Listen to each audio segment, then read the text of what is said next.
오늘 우리 교재 하나님의 말씀은 신약에 있는 말씀 누가복음 12장 13절로 21절까지 보겠습니다.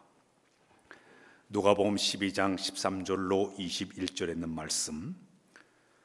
무리 중에 한 사람이 이르되 선생님 내 형을 명하여 유산을 나와 함께 나누게 하소서 하니 이스되 이 사람아 누가 나를 너희의 재판장이나 물고 나는 자로 세우느냐 하시고 그들에게 이르되 삼가 모든 탐심을 물리치라. 사람의 생명이 그 소유에 넉넉함 데 있지 아니하리라 하시고 또 비로 그들에게 말하여 이르시되 한 부자가 그 밭에 소출이 풍성하매 심중에 생각하여 이르기를 내가 곡식 쌓을 곳이 없으니 어찌할까 하고 또 이르되 내가 이렇게 하리라. 내 곡간을 헐고 더 크게 짓고 내 모든 곡식과 물건을 거기 쌓아두리라.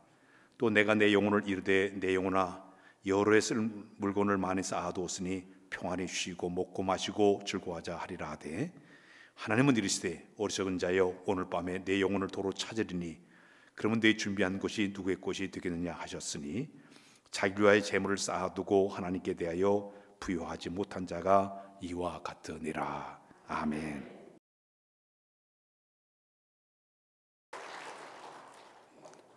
할렐루야. 할렐루야. 사수절 기간이 되게 되면 많은 성도들이 영적으로 풍성하게 되어 있습니다. 그 이유는 좀 더 말씀을 깊이 묵상하고 읽고 또 요즘 성도들 보니까 열심히 성경을 쓰다 보면 영적으로 깊은 체험이 있다 보니까 영적으로 풍성하게 되어 있습니다. 저는 기도를 중호병원하고 이렇게 기도할 때마다 집중이 안 됐지만은 이 사절 기간은 기도를 더 깊은 단계로 들어가면서 기도하다 보니까 영적으로 풍성하게 되어 있습니다.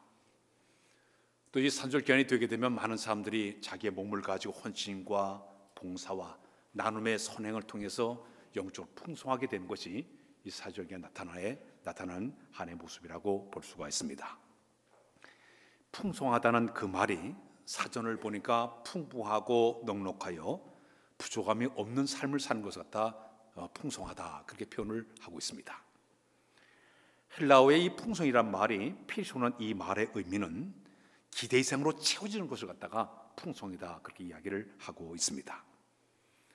영적으로 풍성하게 되면 여러 특징들이 나타나 보입니다. 첫 번째는 우리 마음에 평안해집니다.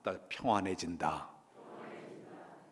하나님께 모든 걸 다 맡기다 보니까 영적으로 풍성한 사람들은 평안함을 유지할 수가 있습니다. 또 영적으로 풍성하게 되면 말투도 바뀌어요. 원망과 불평과 짜증보다는 감사하다, 감사하다, 감사하다. 영적으로 풍성할 때 그런 모습이 되게 되죠. 심지어 행동도 바뀌어지게 됩니다. 영적으로 손해보는 행동을 제어하기 시작합니다. 내가 갈 곳과 안 갈 곳을 정확하게 구분해서 판단하게 됩니다. 내가 앉을 자리와 설 자리를 잘 구분해서 앉기 때문에 내가 죄악에 빠지지 않게 되고, 내가 가는 길이 온전하지 못하면 과감하게 돌아서는 그런 용기를 갖기 때문에 행동도 바뀌어지게 됩니다. 근데 그 가운데 우리의 겉모습도 바뀌어지게 되어 있습니다. 마태복음에 보게 되면 우리 예수님께서 한 번은 변화산에 가게 되었습니다. 올라갈 때 베드로와 야고보와 요한 3명만 데리고 그 변화산에 올라가셔서 갑자기 우리 예수님께서 변화가 됐습니다. 얼굴이 변형되는데 얼굴이 마치 해같이 환하게 비쳤습니다. 또 예수님이 입고 있는 그 옷이 아주 그 빛나게 세상사에 빨래하지 못할 정도로 환하게 빛이 나기를 시작했습니다. 그 다음에 예수님 옆에는 율법의 대표적인 모세가 나타났고 한쪽 선지의 대표적인 엘리야가 나타나서 예수님과 대화하는 광경을 보게 되었습니다. 그때 베드로 사도가 주님, 너무너무 황홀합니다. 이곳에 초막셋을 지어서 하나는 주를 위해서, 하나는 저 모세를 위해서, 하나는 엘리야서 집을 줬으면 좋겠습니다. 너무 감동을 받았습니다. 하나님, 우리 예수님의 얼굴에 빛난 광채가 나는 그 모습, 환한 모습, 영적으로 풍성할 때 그 모습이 될 줄로 믿습니다. 출애굽기 34장에 보게 되면 모세가 시내산에 올라가서 40일 동안 하나님과 대면해서 여러 가지 말씀을 나누면서 하나님께 준 십계명 돌판을 가지고 산에서 내려오게 되었습니다. 근데 그 모세의 얼굴에서 빛난 광채가 나는 거예요. 환하다 보니까 사람들이 그 모습을 보고 두려워했습니다. 그래서 그 얼굴에 수건으로 얼굴을 가렸다고 얘기하고 있습니다. 얼굴이 환한 모습, 광채나는 모습, 영적으로 풍성할 때 그런 모습이 될 줄로 믿습니다. 사도행 6장에 보게 되면 스데반 집사가 공회에 끌려갔습니다. 모든 사람이 비난하기를 시작했습니다. 그러나 하나님의 거룩한 영이 스데반 집사 속에 강하게 임하게 되니까 그 앞에 서서 그들이 이 스데반 집사가 그들 앞에 과감하게 말씀을 선포하게 되니 그 얼굴을 보니 천사의 얼굴과 같았더라, 그렇게 표현합니다. 영적으로 풍성하면 겉모습도 바뀌어지게 될 줄로 믿습니다. 금번 사절기간에 온 성도들이 하나님과 깊은 관계를 맺고 주시는 말씀과 깊은 기도를 통해서 모두 찬송함을 통해서 하나님의 놀라운 은혜를 체험하는 가운데 영적 풍성한 점들이 다 되시기를 바랍니다. 자, 그럼 우리가 영적으로 풍성하기 위해서는 여러 가지 필요한 것이 있다고 하면 첫 번째는 뭐냐면 육체의 정욕을 제어해야 됩니다. 따라서 육체의 정욕을 제어하라. 성경을 하나 있습니다. 갈라디아서 5장 17절을 한번 읽고 넘어 시작. 육체의 소욕은 성령을 거스리고 성령은 육체를 거스리나니 이 둘이 서로 대적함으로 너희가 원하는 것을 하지 못하게 하려 함이니라. 기독교 역사 가운데 4세기 인물 가운데 그레고리라는 대제가 있었습니다. 이분은 사람들이 범죄하는 죄를 전부 조사해 보니까 크게 나누면 7가지가 죄가 있는 것을 발견하게 되었습니다. 첫 번째는 그는 교만이었습니다. 두 번째는 질투하는 것이었습니다. 세 번째는 혈기, 분노를 이렇게 자아내는 것이었습니다. 세 번째는 탐심이에요. 남의 것을 뺏으려는 탐심 어린 그런 마음이 네 번째 마음이었고, 다섯 번째는 탐식, 음식을 탐하는 것도 하나의 그 죄를 짓는 과정이었습니다. 또 하나가 게으름이었습니다. 마지막이 정욕이었습니다. 그래서 이분은 매일 월화수목금토일 매일마다 하루는 교만을 위해서, 하루는 질투를 위해서, 분노를 위해서, 탐심을 위해서, 탐식을 위해서, 게으름을 위해서 끊임없이 기도하면서 자기와의 싸움을 했다고 이야기하고 있습니다. 육체의 정욕을 제어하는 것은 영적으로 풍성해지는 비결이 될 줄로 믿습니다. 두 번째는 성령님의 다스림이 필요합니다. 따라서 할까요? 성령님의 다스림이 필요하다. 우리 몸은 성령님이 구하시는 성령의 전인 줄 믿으시기를 바랍니다. 성경을 봅니다. 고린도서 3장 16절에 이런 말씀이죠. 시작. 너희가 성전인 것과 하나님의 거룩한 영이 너희 안에 계신 것을 알지 못하느냐. 성령님 우리 가운데 거하신데 그분은 거룩한 분이세요. 성결하신 분이에요. 죄의 더러운 것을 용납하지 못하는 분이에요. 그래서 우리 안에 성령님의 강한 다스림이 있게 되면 우리의 모든 죄를 갖다가 우리가 과감하게 버림하는 용기가 생겨나게 되는 것이죠. 그래서 갈라디아서 5장 16절에 보게 되면 이런 말씀이 있습니다. 우리 한번 시작. 내가 이르노니 너희는 성령을 따라 행하라. 그럼 육체의 욕심을 이루지 아니하니라. 이 말은 뭐냐면 적극적으로 성령님의 뜻을 따르고 애를 쓰는 그런 마음이 있어야만이 내 마음속의 모든 욕심을 버리게 된다는 이야기입니다. 우리가 흔히 얘기할 때 욕심 가운데 여러 가지 욕심이 많이 있지만은 거룩한 욕심이 있어요. 거룩한 욕심은 뭐냐면 거룩한 일에 관심을 갖고 거룩한 일에 열심히 동참하고 참여하는 마음을 갖다 우리가 거룩한 욕심이라고 이야기하고 있습니다. 영적인 풍성한 삶을 살아가기 위해서는 나에게 필요한 거룩한 욕심이 있게 되면 더 말씀을 사모하게 되고 더 열심히 기도하게 되고 주에서 따라가려고 살아가는 이 삶이 더 풍성하기 때문에 영적인 거룩한 다스림을 통해서 영적 풍성한 삶을 살게 될 줄로 믿습니다. 자, 그런데 이 사절 기간 동안에 우리에게 가장 적극적으로 해야 될 영적인 덕목이 하나가 더 있습니다. 그것은 바로 뭐냐면 절제의 삶. 따라서 절제하자. 절제가 뭐냐면 헬라 말로 앵글라 테코라고 얘기하는데 금욕 자제 극기예요. 영어로 얘기하면 셀프 컨트롤이라는 얘기는 자기를 통제하는 것이에요. 이 절제하는 마음이 영적으로 풍성하게 살아가는 하나의 방법이 되게 된다는 얘기입니다. 사전을 보게 되면 이 절제를 이렇게 표현하고 있습니다. 발전과 향상에 있어서 불필요한 것을 제거하고 필요한 것에 더 힘을 쓰게 함으로 오히려 완전하게 하는데 참 의미를 주는 것이 절제라고 얘기하고 있습니다. 여러분들 예배당에 들어오기 바로 출입문에 보게 되면 포도나무를 제가 심어놨어요. 3년 전인가요? 우리 장로님에게 대라 포도 3포기를 얻어가지고 거기다 심어놨더니 지금 이제 좀 있으면 주렁주렁 열매가 포도가 열리게 만들었어요. 다른 교회 목사님이 와서 보면 포도나무를 전부 다 감탄하게 만들었어요. 근데 이 포도나무가 물 오르기 전에 우리 교회 포도나무 농사 지는 분들 여러분 계신데 제일 먼저 하는 게 뭐냐면 이 겨울에 물이 오죠 전부 다 잘라버립니다. 가지치기를 해버려요. 불필요한 가지를 다 잘라버려요. 잘라버리고 다른 곳에 그 가지에 더욱더 힘을 뻗어가기 위해서 잘라버린 거예요. 절제가 바로 뭐냐면 내가 풍성한 삶을 살아가기 위해서 불필요한 모든 것들을 잘라내는 거예요. 순자르기를 하는 거예요. 더 풍성한 열매를 맺기 위해서 신앙적으로 손에 대고 유익하지 못한 것을 과감하게 버린 것을 갖다 우리 절제하는 삶의 모습이라고 볼 수가 있습니다.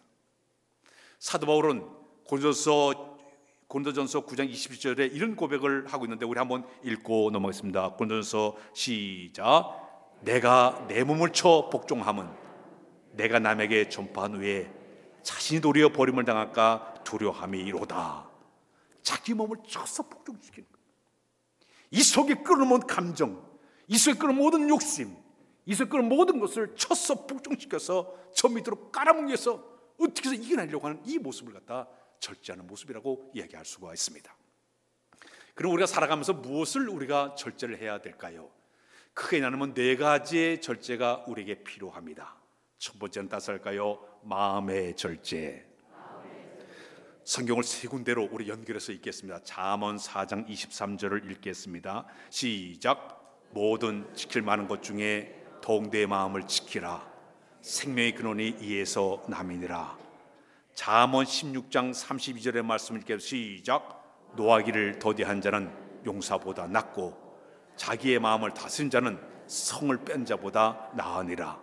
한 것도 봅니다. 잠언 25장 28절 보겠습니다. 시작. 자기 마음을 제어하지 않은 자는 성비 무너지고 성벽이 없는 것과 같으니라. 자, 우리 마음을 갖다 통제하는 것, 이 속에 끓는 모든 욕심들, 교만들을 이기신 분노, 질투, 이 모든 시기하는 마음, 정욕을 과감하게 내가 제어하는 거예요.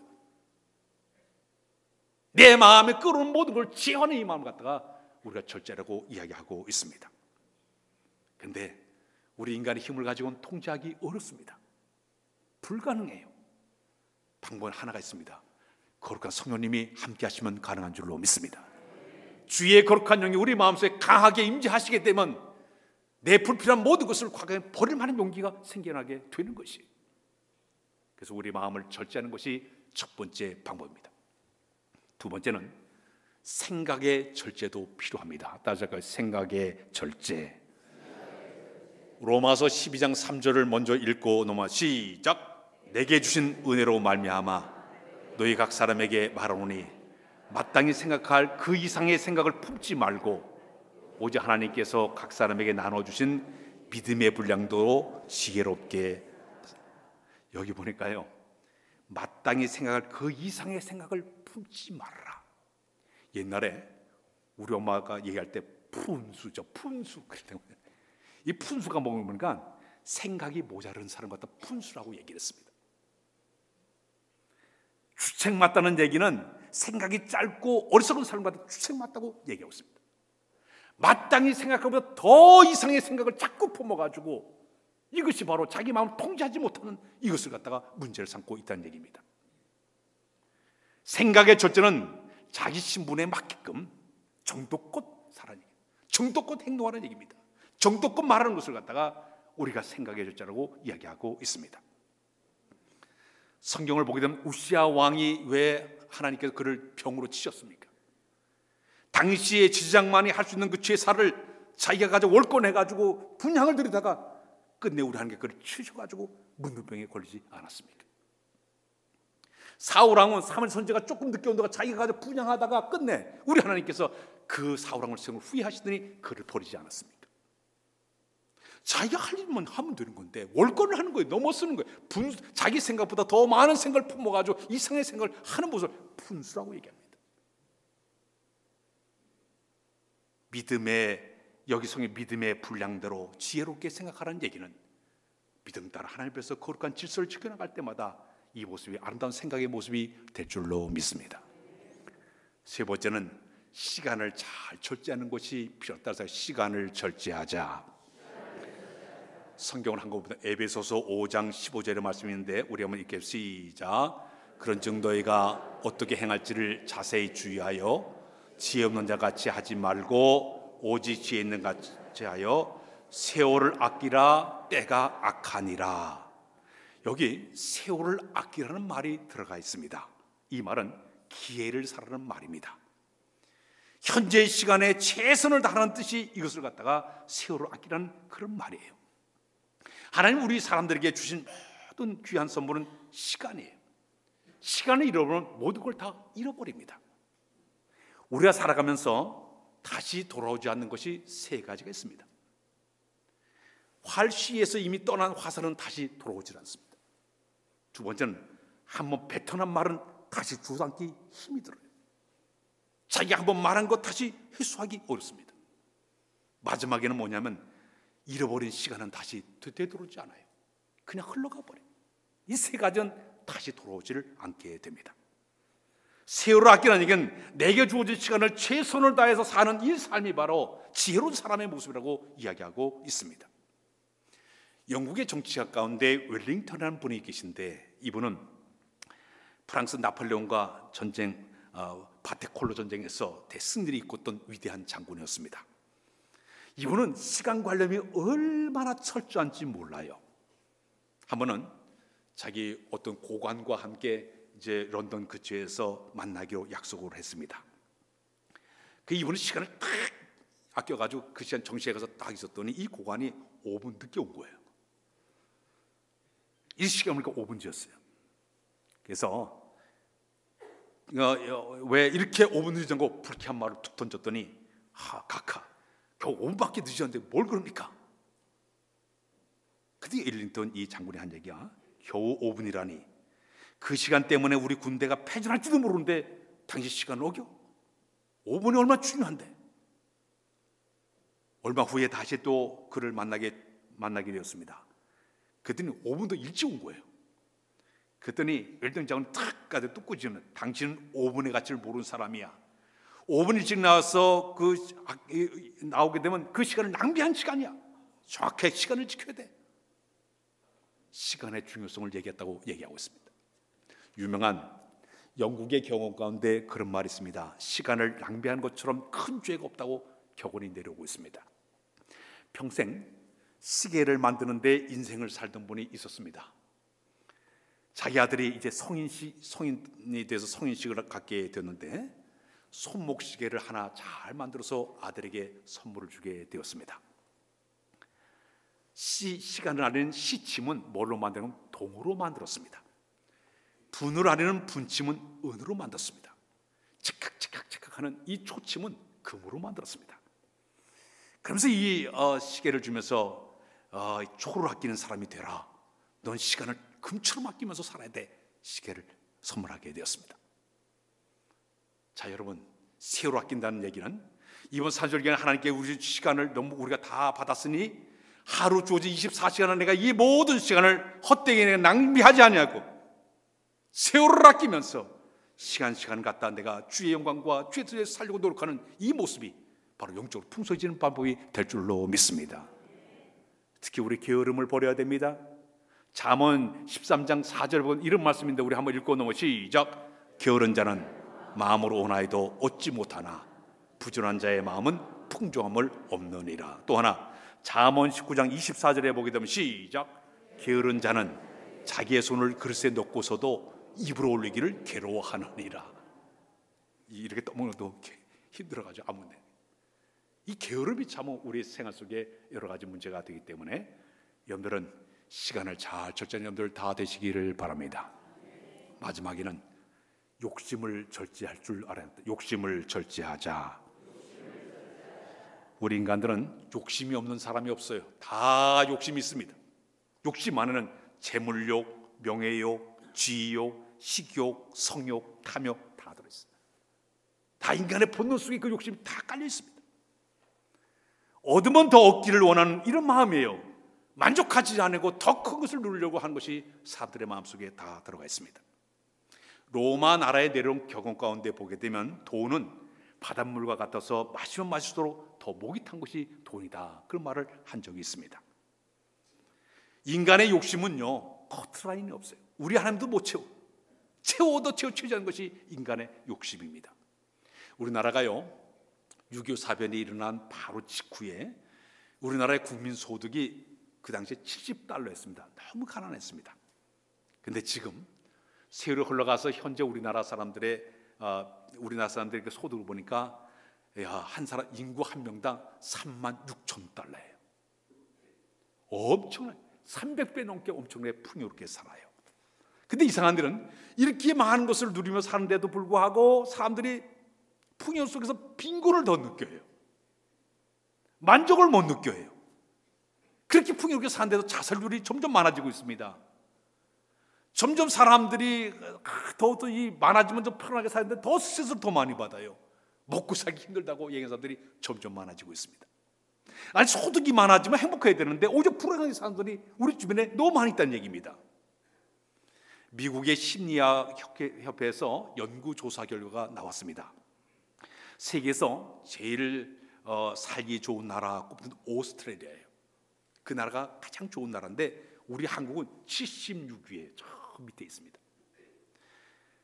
한국인들의 생활 그 행복 지수가 매우 낮고 아시아권에서도 우리나라가 굉장히 하위권에 있습니다. 그 이유가 뭐냐면 우리나라 사람이 너무 과도한 경쟁으로 인해 가지고 이 심지어 스트레스를 너무너무 많이 받고 산다고 얘기하고 있습니다. 스트레스를 너무 많이 받다 보니까 술로 유흥으로 만족을 채워가는 이 이상한 기형상 때문에 이 나라가 온전한 그 아름다운 풍요로움을 느끼지 못한 것이 우리나라의 모습이라고 얘기하고 있습니다. 사람 여러분, 우리 마음의 욕심을 절제하는 것도 은혜인 줄로 믿습니다. 자, 근데 오늘 본문에 보게 되면 너희 마음에 탐심을 버리라는 말이 나왔습니다. 따라서 탐심을 버리라.